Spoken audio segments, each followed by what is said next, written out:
সিরিজের দ্বিতীয় টি-20 ম্যাচে নেদারল্যান্ডসকে হারিয়ে টানা তৃতীয় সিরিজ জিতল বাংলাদেশ। এর আগে শ্রীলঙ্কা এবং পাকিস্তানকে টি-20 সিরিজে হারিয়েছিল বাংলাদেশ।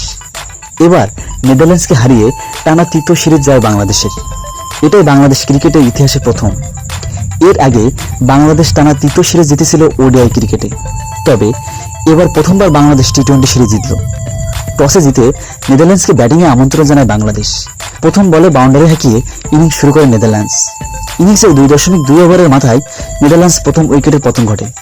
2.3 বলে আবার নেদারল্যান্ডস শিবিরে জোড়া আঘাত আনে নাসুম আহমেদ। প্রথম পাওয়ার প্লেতে নেদারল্যান্ডস সংগ্রহ করে 40 রান 3 উইকেটের বিনিময়ে। এদিন দারুণ বোলিং সন্ধিছিলেন নাসুম আহমেদ।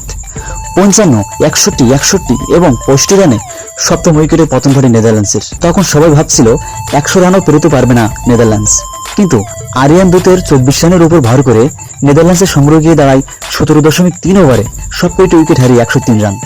নাসুম আহমেদ 3টা ও তাসকিন আহমেদ 2টা উইকেট শিকার করে। দ্বিতীয় ইনিংসে ব্যাটিং করতে নামে বাংলাদেশ। অল্প রানের টার্গেট, তাই শুরুতেই দেখে শুনে খেলতে লাগে বাংলাদেশ। ছোট ছোট করে বাউন্ডারি ও ওভার বাউন্ডারি আসছিল ওই পারভেজ ইমনের ব্যাট থেকে, কিন্তু দলীয় 5.3 ওভারের মাথায় ইমন আউট হয়ে যায় ব্যক্তিগত 21 বলে 23 রান করে। ওয়ানডাউনে ব্যাটে আসে অধিনায়ক লিটন।